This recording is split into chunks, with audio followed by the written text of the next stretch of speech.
นั่งพักเหนื่อยครับผมที่น้ำตกเหวนรกบนเขาใหญ่ครับก็คุ้มครับคุ้มทริปนี้คุ้มมากเลยฮะมาดูสิ่งที่เราไม่เคยมาอยู่โคราชมาตั้งนานเพิ่งมาครั้งแรกครับผมวันนี้วันอาทิตย์ครับมีนักท่องเที่ยวมาเยอะแยะเลยครับ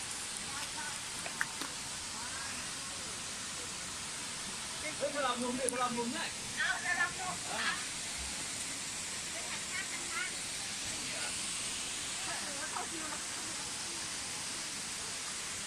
จับปลาที่จับปลาเนี่ยนั่งพักเหนื่อยครับผมที่น้ำตกเหวนรกบนเขาใหญ่ครับก็คุ้มครับคุ้มทริปนี้คุ้มมากเลยฮะมาดูสิ่งที่เราไม่เคยมา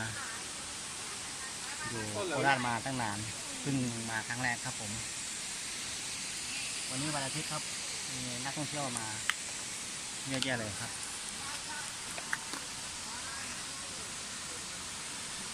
พลังมุมดิพลังมุมเนี่ย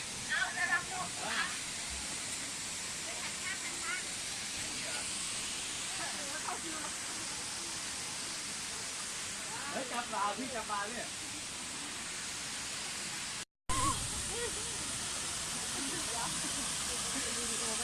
อ้าวทำไมเขาลงไปหมดเลยล่ะอ้าวทำไมเขาลงนี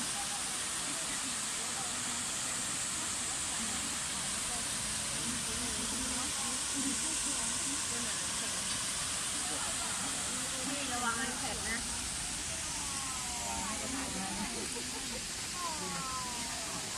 ดูแล้วเหรอถ่ายเลย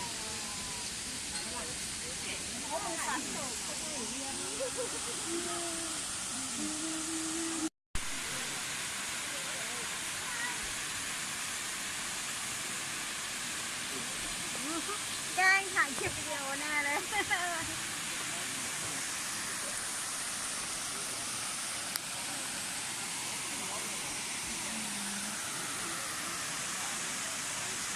กลับเลยนะคะ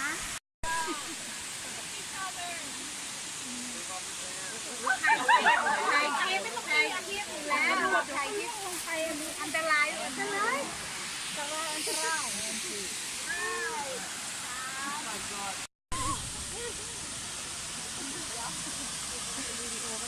อ้าวทำไมเขาลงไปหมดเลยล่ะ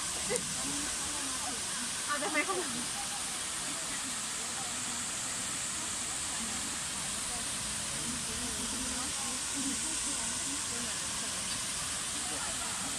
ี่ระวังมันแข็งนะ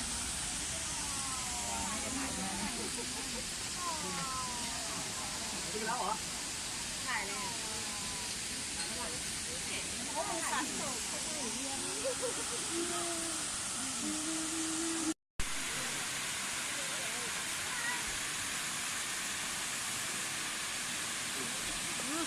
แกล้งถ่ายคลิปวิดีโอแน่เลย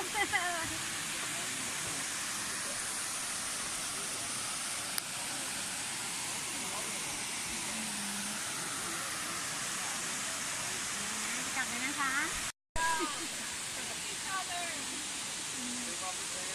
ถ่ายคลิปอยู่แล้วถ่ายคลิปลงไปมีอันตรายอันตรายอันตราย